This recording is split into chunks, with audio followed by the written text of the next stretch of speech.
What's up everybody, welcome to the channel. In today's video we are going to talk about generators in Python, why we need to use generators, what is the motive behind it, how we are going to use it and where we have to use it. So we have talked about the OOPS concept in Python now, and I wanted this to happen. That is, I wanted you to learn the OOPS concept fully, and after that I wanted to talk about the generators. So basically guys, generators are used in iterable objects. That is, if I want only one value to get out of the iteration cycle, I can use generators. So in order to show you, I'll basically make a new Python file right here, and I'll name this Python file as generators with double S. So I'm going to write generators, and guys, I'm going to put 3 s's because I don't want my Python file to collide with a module name, because in the future if a module name comes out with generators and if I have put my Python file as generators, it might collide with it, and I hope that you guys know that. We have 3 I's in Python that we have to know, that is iterable, iterator and iteration. I'm quickly going to write that right here. So I'll write iterable, and then it is going to be iterator, and then it is going to be iteration. So iterable is basically, we call it as an iterable object. It is an instance by which we can run a for loop on it, or for example we can run a while loop on it. That is list, tuple, dictionary. These kinds of objects are known as iterable object, and the one that you run the for loop through, that is, for example, if you write for I in list, then the I becomes the iterator of that for loop. After that, the process of the iterator is known as the iteration. So this was a brief overview of what is iterable, iterator and iteration. I'm quickly going to write the dunder methods that are used in the OOPS concept. So dunder methods for iterable is underscore underscore iter, and I'll tell you why I'm writing these dunder methods and what is the use of it, so don't you worry about that. After that we have underscore underscore get item. So I'll write get item, and after that for iterator we have got underscore underscore next. So I'm going to write underscore underscore next, and after that for iteration, this is basically the process of the iterator and the iterable object, so it does not have a dunder method for that. So guys, why are we using generators? First of all, let me give you an example where we are using a for loop. So for example, if I write for I in range, and after that if I write 10 right here, and then if I print the I, and I'll run this program right here. So as you can, oops, I'm sorry, I pressed on debug. So if I run this program right here, as you can see that it has printed 0 1 2 3 4 5 6 7 8 9. Similarly, if I put a big number in this, so for example if I put this big number in the range function, as you can see that it will print numbers on the fly. That is, during runtime it is collecting the numbers, and after that it is printing it inside the console. Now I'll stop this program, and as you can see guys that it has printed so many numbers.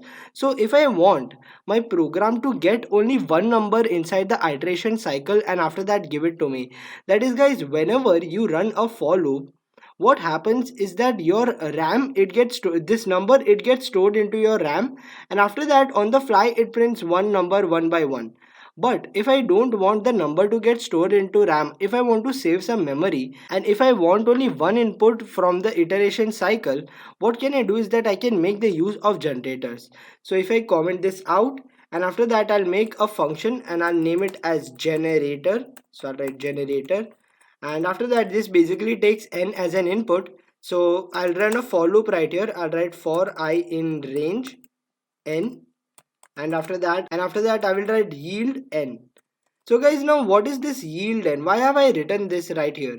Yield n is used for returning n after an iteration cycle. So as you guys know that print, it will print everything inside the console if I write it inside the for loop, and after that if I write return right here, it will just return the n, and after that it will exit the program. So I don't want that to happen. I want the I value to be static. That is, when we left the I want it to retain its value, and after that I want it to iter. So I will write yield right here, and I will show you why, what is the difference between yield and return.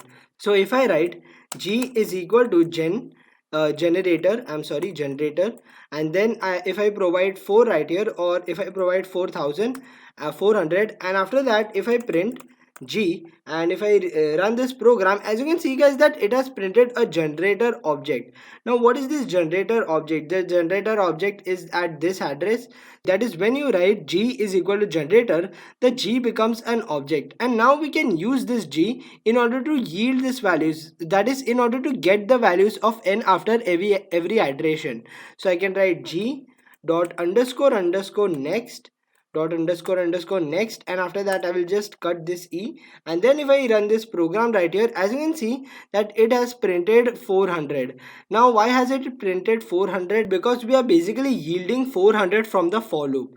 So if I write yield I right here instead of yield n, and if I rerun this program, as you can see that it has given me 0, because basically in the range function when it goes, you know that it starts from 0 and after that it goes to 1 2 3 till the last number of the range that we have provided, that is 399. So the range function, first it will, in the first iteration it will give 0 to I, and after that yield I will give us 0. So we have printed 0 basically. After that, if I copy this statement, that is if I copy this and if I paste it right here 2 times, and if I rerun this program, as you can see that it has printed 0 1. Now why has this happened? If you used return instead of the yield, that is if I write return I, and I'll remove this next right here. So if you write print next, if you write print G instead of print G dot next, and if you rerun this program, as you can see that it has given a 0 0.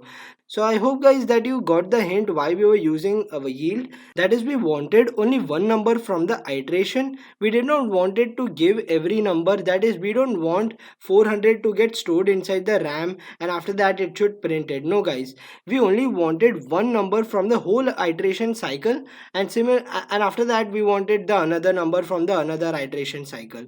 So this is how we are going to use yield. We have to use yield right here. So I'll write yield, and after that I'll have to write G underscore underscore next, and right here I'll have to write G underscore underscore next as well. So if I rerun this program, as you can see it has given me 0 1, and I will rerun this program again. So I will put another statement right here, and after that if I rerun it, as you can see that it has printed me 0 1 2. So that's how guys it is going to work. I will enter a small number, I will put 4, and after that I will just paste some lines. So if I rerun this program, as you can see that it has given me an error. It has told me that I have printed 0 1 2 3, but after that it did not print 4. Why? Because guys, whenever you put range 4, it goes from 0 1 2 3, and after that it stops at 3. It basically does not yield 4. So that's why our program, it got into a mix. It told us that you cannot print basically 4 because it does not give me anything. So I did not get anything from the generator, so I cannot print anything basically. That's why guys it was giving me an error right here, and I hope that you guys understood how the generator is working right here and why we have to use it. Basically now this 4 value, it won't get stored into a RAM, and we can yield all the iterable results one by one. So that's the reason why we are using this generator. I will comment this out, and after that I will give you a quiz. That is, you have to make a generator function that yields the values one by one of Fibonacci and factorial. For example, if you know that we have created a factorial function in this playlist, and inside the factorial function we were using for loops. Also inside the Fibonacci series we had to use for loops. So in those for loops you have to yield instead of printing it, and after that you have to print it using the underscore underscore next render method. So this is how guys you will make this quiz. That is, you will have to use some function, some for loops inside that functions in order to yield the values of the factorial and the Fibonacci series. So I hope guys that you solve this quiz, and after that you put down in the comment section below. Now as you can see guys that we have put underscore underscore item and underscore underscore get item. So that is used for an iterable object. Now an iterable object can be a string as well. That is, if I write s is equal to unch, and if I write iter a, and I'll have to give iter a to I, so I will write I is equal to iter s. I'm sorry, I had to write iter s, not iter a. And after that if I write for a in I, and if I print a, as you can see guys that it is going to print it is going to print ANSH. And basically I've just ran a for loop on the iterable object, and if I print I right here, so it will print that this is an iterable object at this position, as you can see. And we can basically use this iterable object. Now for example, if I put a number instead of the string, and if I rerun this program, it will give me an error, because we know that int cannot be iterable. That is, we cannot write int s, we cannot print basically s0, and we cannot do that. But if this is a string, we can definitely write s0, and after that it will print 3 right here. So we know all of that stuff, and we know that a string is an iterable object. We can iterate and we can do stuff with that.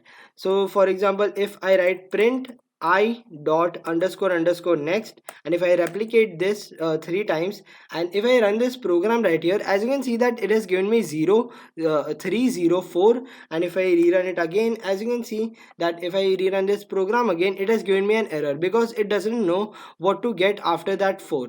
Now guys, we can apply the next function on some iterable objects like strings, and we have got basically a lot of iterable objects, right? We have got list, dictionaries, tuples, strings, and we have got these kinds of objects. So I hope guys that you understood everything in today's video about how it works and why we need to use generators. If you're watching my playlist from the beginning, I'm pretty sure that you'll get a basic understanding and a wholesome understanding of what Python is about now, and why we are using this Python, what are these concepts, why are they applying inside Python, and how we are doing that.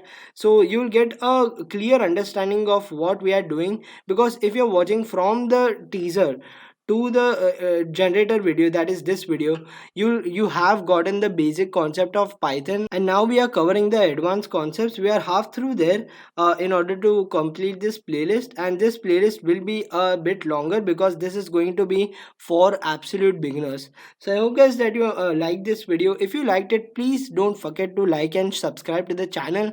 And if you haven't accessed my Python for absolute beginners playlist, the link will be in the description. Thank you so much guys for watching this video. I hope you're safe, and I'll see you next time.